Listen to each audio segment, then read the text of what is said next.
Itu sebabnya dalam hidup ini kadang-kadang ada banyak kelucuan. Apa kelucuannya? Pengen deh Pak Ustadz bisa menerjemahkan Quran. Bagus dong. Alhamdulillah, Masya Allah. Bersyukurlah ibu kalau sudah pengen kayak begini. Ya. Tapi dalam kehidupannya nggak mencari cara. Gimana caranya supaya itu ingin apa namanya?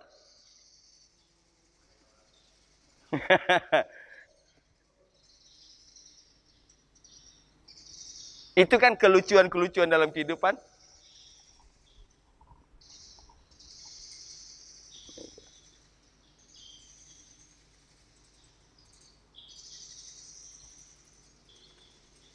Pengen punya anak cerdas. Semua orang pengen. Gitu. Pengen punya anak hebat. Semua orang pengen. Tapi bedanya cuma tadi. Ada yang hanya sekedar ingin. Ada yang ingin kemudian mencari bedanya di situ. Ya. Ada yang sekedar ingin. Dan ada yang ingin kemudian mencari cara. Mudah-mudahan kita termasuk yang kedua. Bagaimana kemudian keinginan itu mendorong seseorang, maka tugas kita kuatkan keinginan itu. Karena ingin itu bisa berubah dalam hitungan detik. Percaya nggak? Ibu keluar dari sini, keluar dari masjid sampai ke rumah beda lagi kan? Betul? Ini di masjid kayaknya gue pengen ngaji banget, pengen. Muncul itu. Pulang ke rumah. Agustusan. Joget-joget, hilang dah itu. Iya.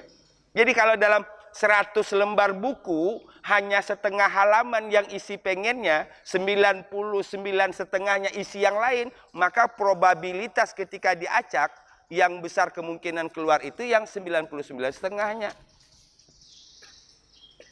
Paham nggak?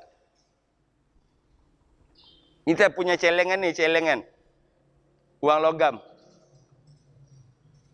Isinya dominan uang 500-an, 500 perak. Ada sih 1000, satu-satu. Kalau ibu keluarin begini, kira-kira kemungkinan besar keluar itu yang paling banyak yang mana?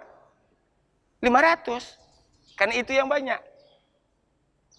Nah sekarang di sini kita nih,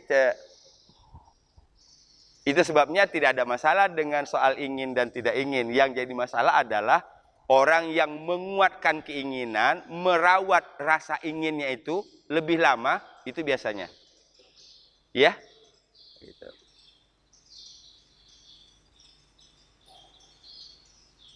Gambaran bahwa kita makhluk sosial. Rapuh banget. Ya? Dengan perubahan-perubahan. Gitu. Berubah lingkungan, berubah suasana, berubah lagi ininya. Makanya yang diberi penghargaan tinggi itu adalah istiqomah. Tempat boleh berubah, ruangan boleh berubah, lingkungan boleh berubah, tapi ini tidak berubah. Ini yang paling mantap itu. Biasanya yang sukses yang itu. Mudah-mudahan kita termasuk di dalamnya. Ya. Pertama, narfa'u darajatim man nasya. Kami akan angkat derajat siapa saja yang kami kehendaki. Ini luas loh ini.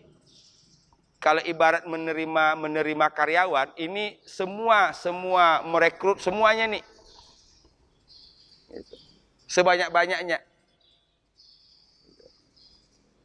Kedua, wa fauqa kulli dzi ilmin, di atas yang mempunyai ilmu, alim, ada yang maha mengetahui.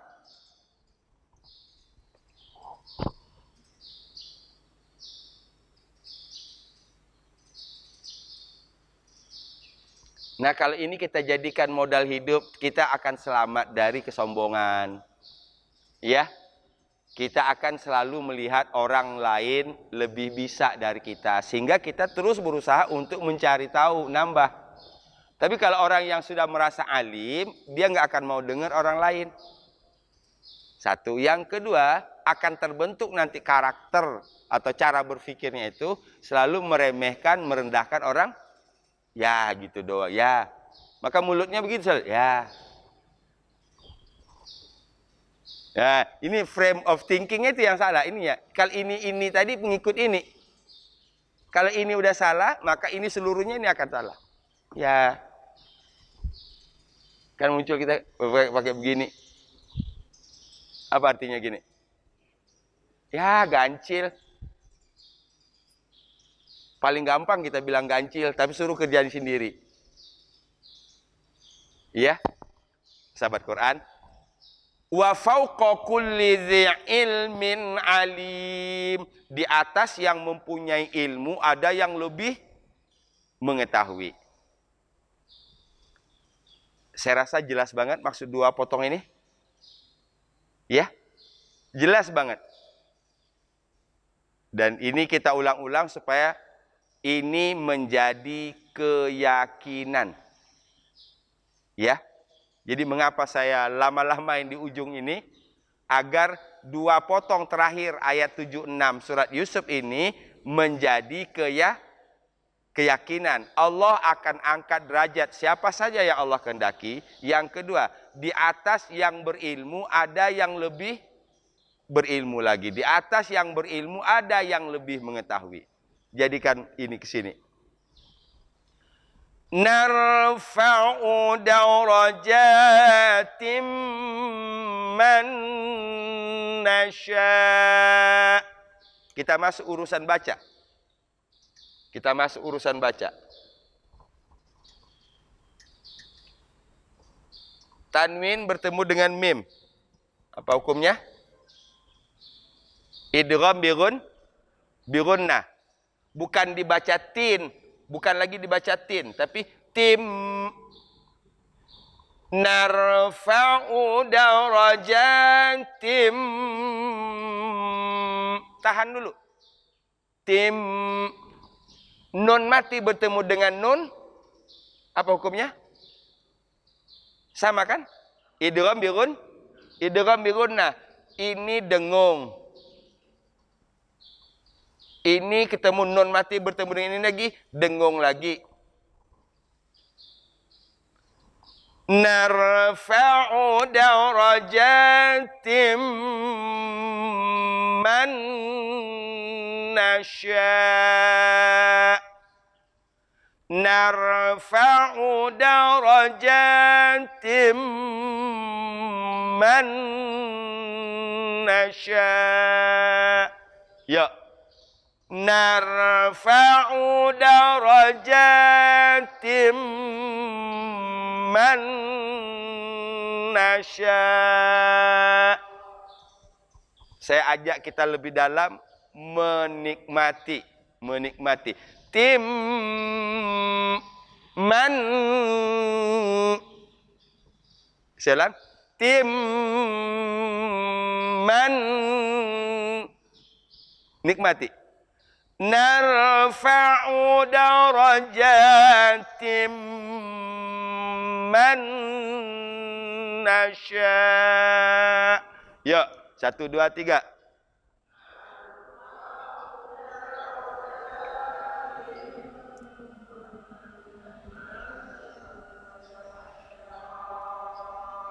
Oke, tahan dulu di tim man. Tim tahan, man tahan. Narfa'u darajatim man nasya. Ya.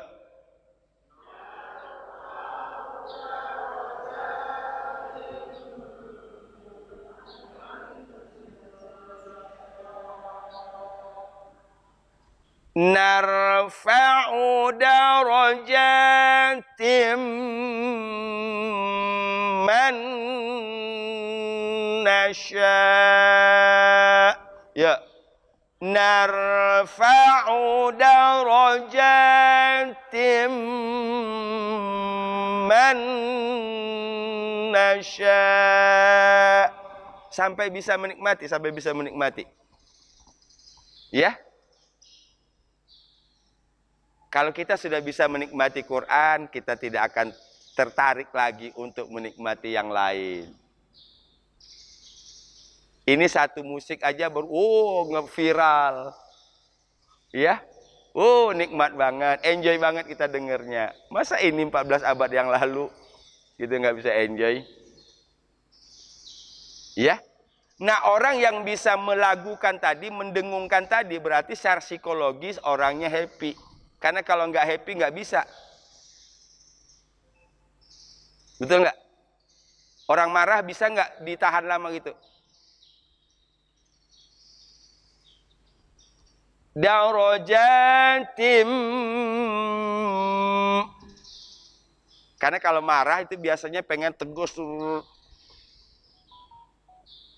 Berarti Quran membawa kita bahagia. Bahagia dengan Quran. Bahagia dengan bacaan Quran. Plong di sini. Hafal? Narfa'u darajatim man nasya. Potongan kedua. Wa fawqa kulli dhi ilmin alim. Kalau min alim, tanwin bertemu ain, izhar. Dibaca jelas. Caranya kayak berhenti. Dhi ilmin alim. Sekarang kita coba cermati ini. Dari segi baca.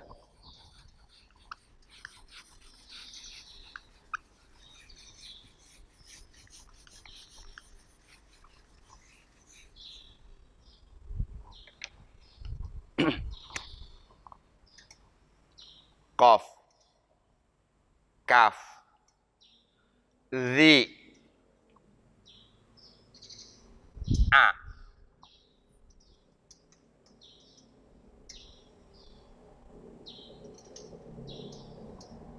Jadi ini ada 4 huruf kan ini? Qa, kaf, zi, i, a. Ada 4 di sini. Kalau tadi dari segi bacanya gampang, dari segi arti gampang, kita fokusin ke tahsinnya. Bedakan qaf sama kaf. Kedua, zi. Ini walaupun sederhana, tapi tidak banyak orang yang bisa lolos. Zi. Kan jadi zi. Kalau zi salah dong. Itu zai. Ini ra, zi, zu, za, zi, zu. Ain. Ilmin alim. Wa fawqa qa. Wa fawqa kul. Wa fawqa kulli dhi ilmin alim. Wa fawqa kulli dhi ilmin alim. Ya. Wa fawqa kulli dhi ilmin alim. Lagi. Wa fawqa kulli dhi ilmin alim. Ini bunyi hurufnya. Qa. Perhatikan begini. Qa itu dia bukan ko. Ini nggak boleh bulat. Ko. Salah. Ko itu sederhananya kalau kita laki ini jakunnya turunin aja. Ka. Ka. Coba ini nggak usah bergerak tapi bunyi. Ka. Ka. Beda nggak sama ko? Beda nggak?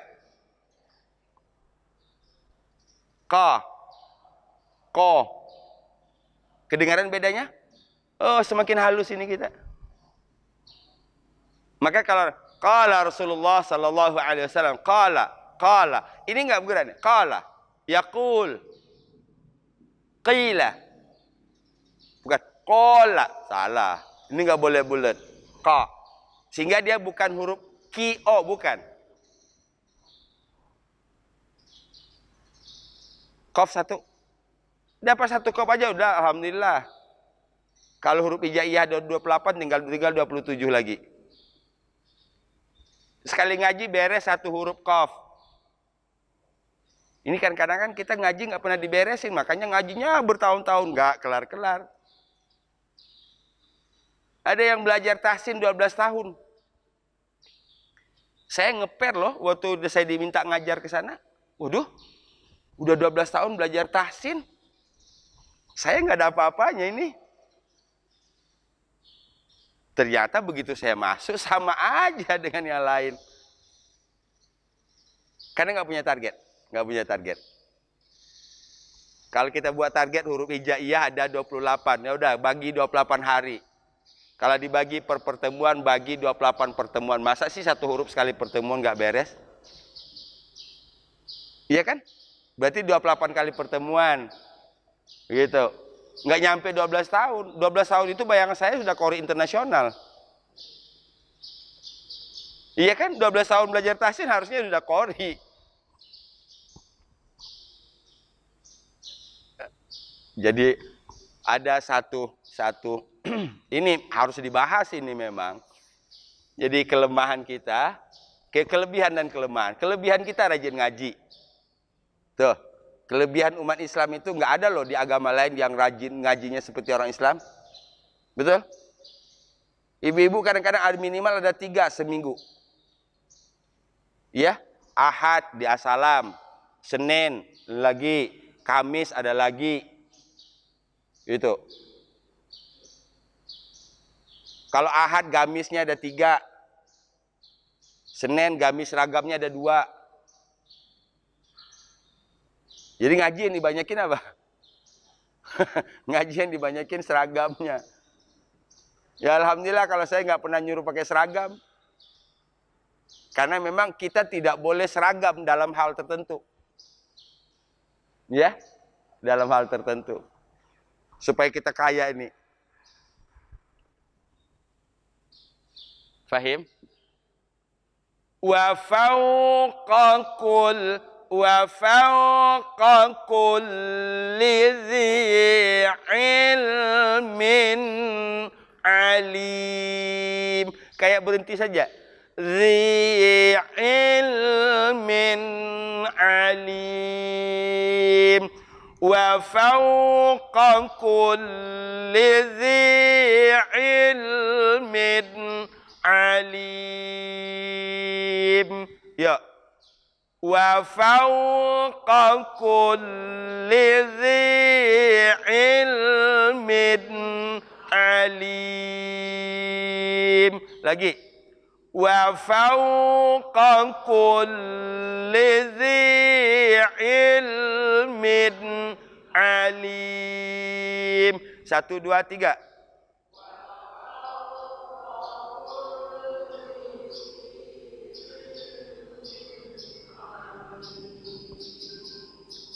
Apa tadi artinya? Dan di atas yang mempunyai ilmu. Alim, ada yang lebih mengetahui. Di atas yang punya ilmu, ada yang lebih mengetahui. Yuk, narfa'u. Narfa'u darajatim man nasya' wa fawqa kulli dhi ilmin alim. Saya kasih satu trik caranya, tapi nggak boleh tergantung, nggak boleh ketergantungan. Cara menyebut A yang benar itu pencet hidung sebelah. Jangan dua-duanya, nggak bunyi kalau dua-duanya. A. Beda kan? A.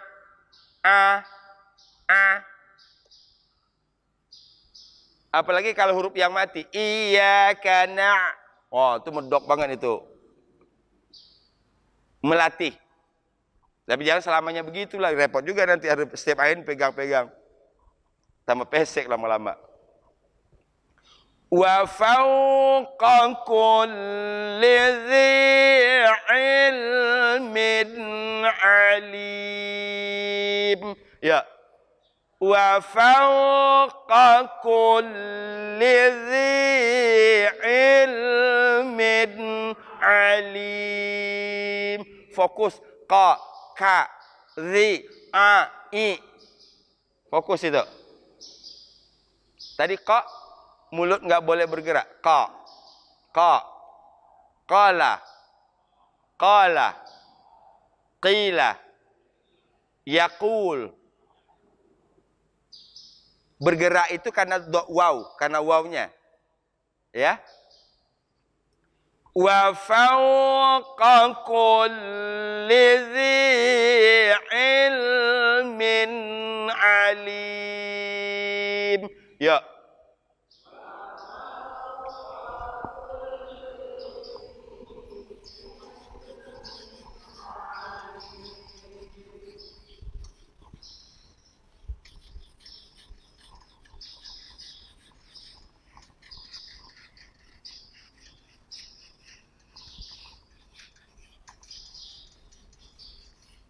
Saya ingin pastikan 2 potong terakhir ayat 76 surat Yusuf ini betul-betul kita hafal sampai pulang. Bukan hanya itu, betul-betul dijadikan keyakinan. Pertama tadi, keyakinan yang kita harapkan terbentuk adalah Allah mengangkat derajat siapa saja yang Dia kehendaki. Kedua, di atas yang mempunyai ilmu, ada yang lebih mengetahui. Mahal itu kalau sudah dapat. Mahal itu kalau sudah jadi keyakinan. Ya? Saya baca. Narfa'u darajatim man nasya'. Wa fawqa kulli dhi ilmin alim. Ya. Narfa'u darajatim man nasya' wa fawqa kulli dhi ilmin alim. 1, 2, 3. Narfa'u.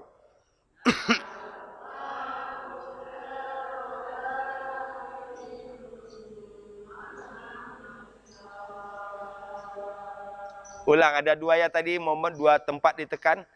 Timman. Tahan 2.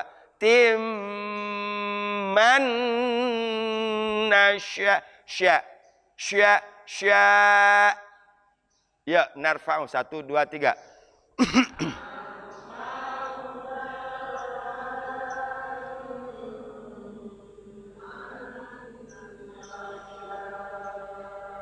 Oke.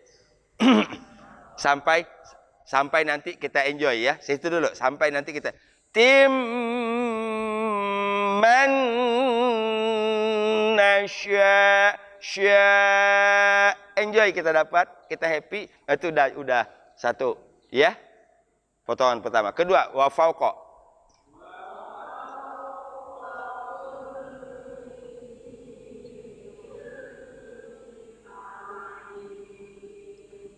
Wa fawqa kulli dhi ilmin alim. Wa fawqa kulli dhi ilmin alim. Ya.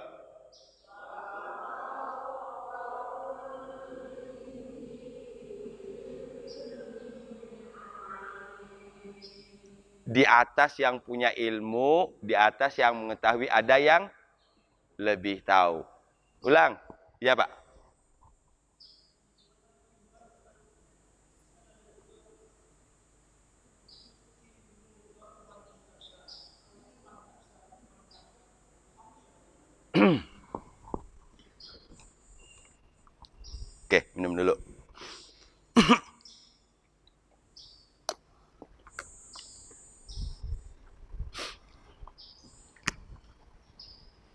Ini sebelum saya jawab begini.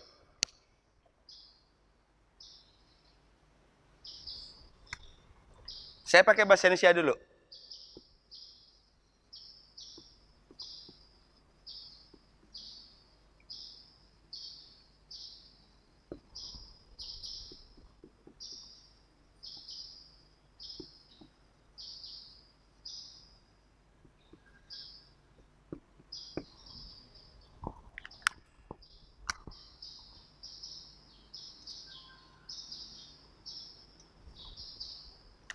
Paham nggak? Kami pergi bersama. Apakah kamu mau ikut?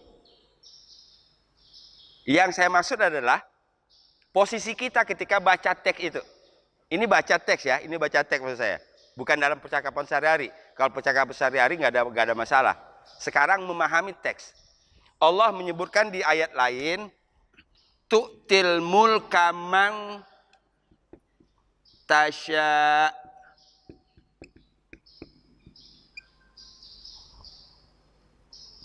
Sementara di sini tadi man nasya.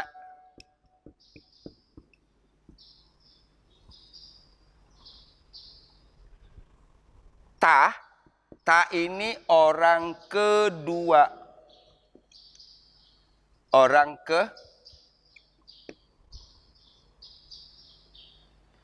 sementara ini kami adalah orang Faham?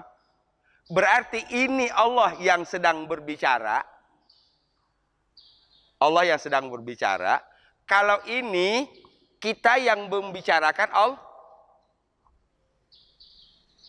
Faham maksudnya? Engkau mengangkat derajat siapa saja yang engkau kehendaki. Itu yang kalau kita pahami teksnya, itu yang mengungkapkan siapa? Selain Allah kan? Tapi ketika man nasya, orang yang kami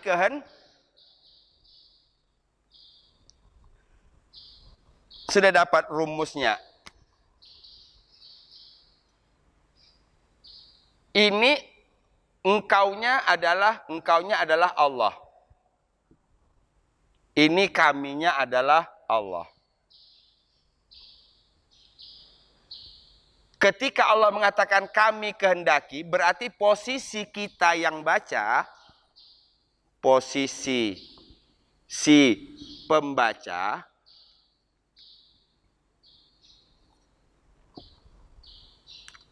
jadi orang keberapa?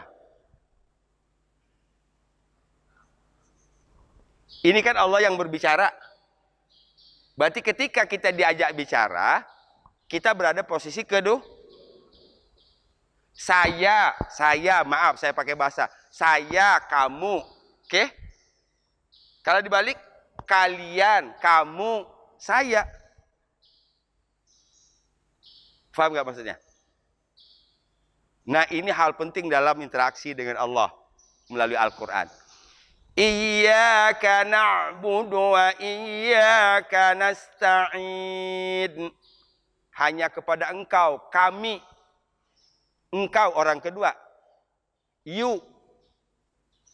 We. Fahim? Nah jadi ketika Allah berbicara ini, ambil sikap sami'na. Oke. Ini karena Allah orang pertama, Allah yang berbicara. Maka kita orang kedua. Apa sikap kalau Allah yang berbicara? Ambil posisi sami'na wa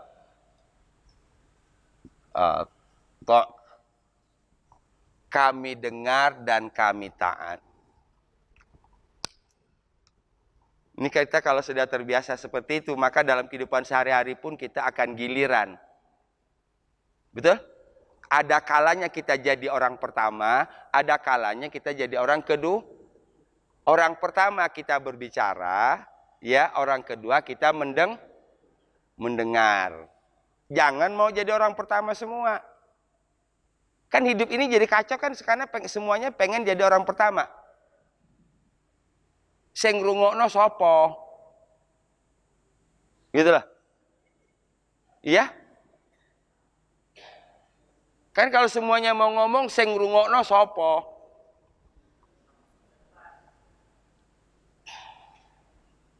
Ini kita ingin berbicara tapi tidak mau mendengarkan. Tapi kalau dua ini dilatih dengan tepat, kapan kita berbicara, kapan kita menjadi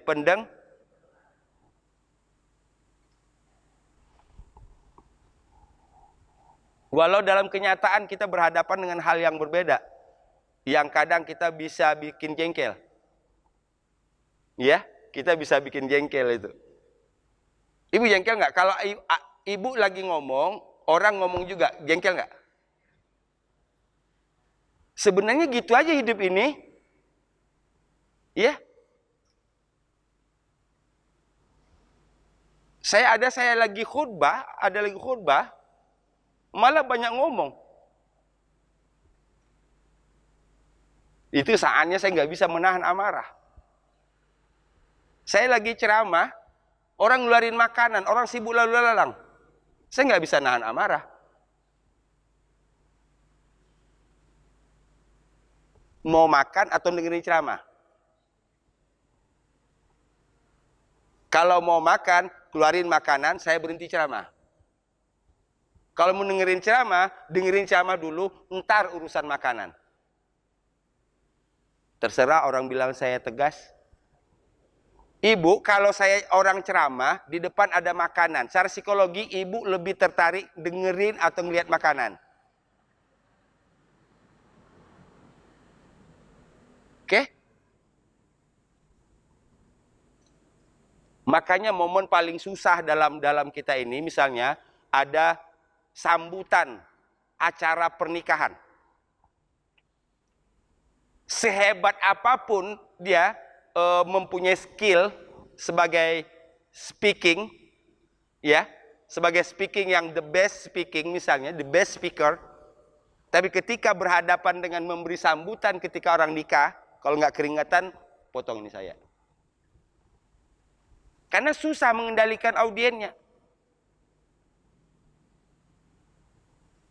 Ada satu cara ekstrim saya lakukan, tapi saya terus berusaha cari cara. Di Masjid Pondok Pinang, saya disuruh doa acara resepsi pernikahan. Hadirin undangan yang berbahagia, kan MC-nya kan bagus tuh, vokalnya juga vokal layak terlatih lah kan. Tibalah saatnya kita sama-sama berdoa yang akan dipimpin oleh bla bla bla bla. Udahlah, saya berdirilah ini. Ini speakernya di sini nih. Ini ruang apa? Ruang pengantin. Kan itu? Di sini audien. Nah, saya di sini. Begitu saya sampai di situ mau assalamualaikum, berisik amat, yang bau bunyi catering, yang orang ngobrol. Ini saya ngomong apa begini? Bener nggak? Ya udah, saya berdiri aja depan speaker itu ada 15 menit, diam aja saya gini. Kan akhirnya lah itu orang berdiri ngapain kan gitu. Nah baru. Tapi kalau kita assalamualaikum warahmatullahi wabarakatuh, oreno yang rungokno, percayalah nggak ada yang dengerin. Salam kita pun nggak akan dijawab itu. Padahal mengucapkan salam hukumnya sunnah. Mengucap salam hukumnya sunnah. Menjawab ada 15 menit saya berdiri di depan speaker, nggak ngomong sepatah kata pun. Akhirnya, kok tambah lama tambah hening? Oh, yang lain baru nyadar. Nah, baru saya ngomong. Saya minta tolong tinggalkan aktivitas dulu. Catering, tolong tinggalkan dulu. Kita mau doa. Doa bukan pelengkap pernikahan. Doa itu unsur utama. Kan selama ini kan dijadikan pelengkap. Betul? Maka acaranya terakhir. Kalau saya bukan amplop bawa pulang yang saya pikirin, doa saya diaminkan orang atau tidak. Kalau soal amplop bawa pulang, diaminin nggak diaminin, panjang pendek, bagus nggak bagus doa, pulang diamplopin kok. Bedanya di situ aja ya, bedanya di situ. Beda, ya. Nah itu, jadi apa namanya tadi? Kapan kita mendengar, kapan kita berbicara. Ketika ingin berbicara, fahamilah bahwa orang lain sebagai pendengar, sebagaimana kita juga pendengar. Bahasa sederhananya begini, mau dicubit, cubit dulu diri sendiri. Mau nyubit, cubit dulu diri. Oh indah, hidup kalau sudah dapat begitu.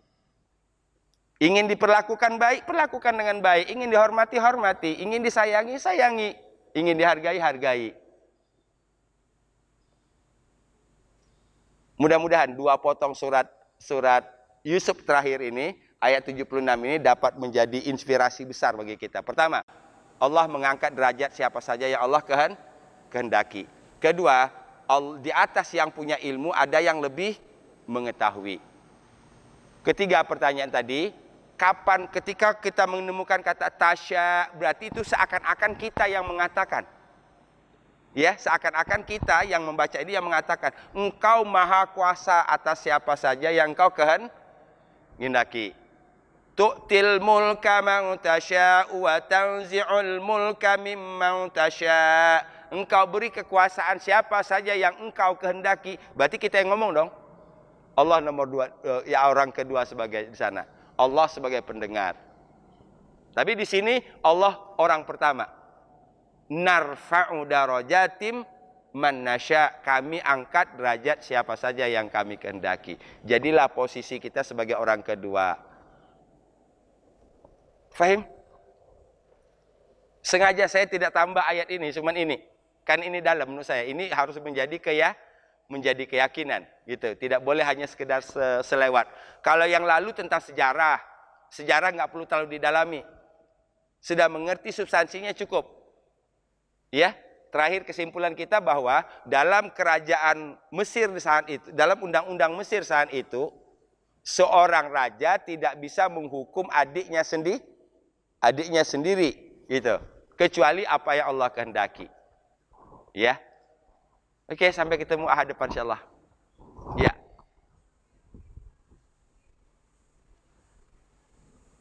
Ya.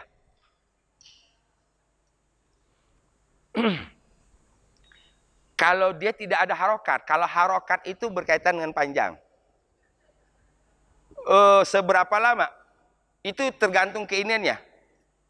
Kewajaran ada yang mengatakan 3 sampai 4 ketukan.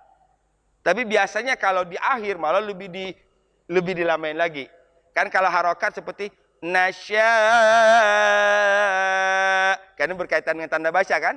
Berkaitan dengan tanda baca, maka di situ jadi 5 atau 6 harokat. Man nasya. Nah itu ada batas.